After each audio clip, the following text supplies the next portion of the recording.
lakini tunajua kuna vijana wetu wanasali, wanakuja kanisani, ni wezi, lakini yamkini mwanzo walikuwa sio wezi.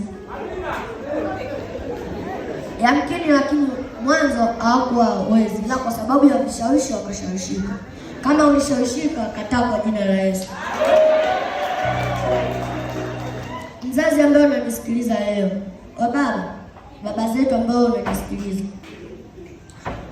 baba zetu tunajua mnafanya kazi mbalimbali, lakini ndani ya hizo kazi hatujui mnafanya kazi gani. Kama ni biashara haramu, biashara sahihi, hatuelewi. Ila kama ulikuwa unafanya biashara haramu, acha kuanzia leo. Kama ulikuwa unafanya biashara ambazo sio sahihi, acha kuanzia leo. Watoto wanakuhitaji nyumbani, usifanye vitu ambavyo vinashawishi, wanakushawishi watu. Wazazi tunajua mnapitia changamoto nyingi. Wazazi tunajua kuna muda mnakosa hela, fedha au mahitaji ambayo yanatukidhi sisi watoto. Hivyo inapelekea kufanya matendo ambayo sio sahihi. Kama ulikuwa una chakula, muombe Mungu atakupa chakula. Kama ulikuwa una fedha, muombe Mungu atakupa fedha.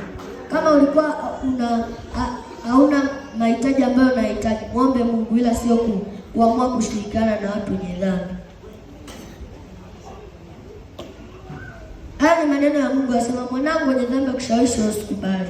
Mzazi ambaye unanisikiliza leo, wakikushawishi wenye dhambi usikubali.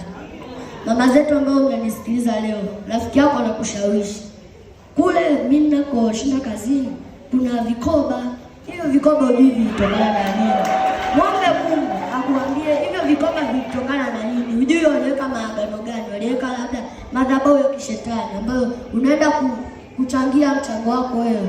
Muombe Mungu usifanye matendo kama hayo. Usishawishike kwenye vikoba ambavyo sio sahihi.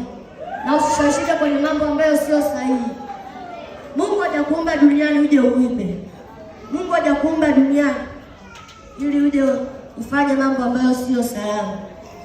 Mungu hajakuumba ili duniani uje ufanye mambo sio sahihi. Mungu hajakuumba duniani ili uje udokoe vitu vya watu. Mungu hajakuumba duniani uje uibe. Hajakuumba ili uje uzitumikie nyimbo za duniani au watu wa duniani.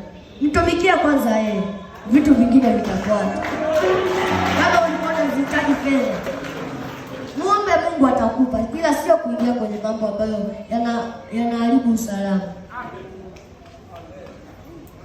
Kama ulikuwa hauna kila kitu, muombe Mungu. Mungu atakupa kila kitu ambacho ulikuwa unakihitaji. Kama ulikuwa unahitaji chakula, muombe Mungu. Ulikuwa unahitaji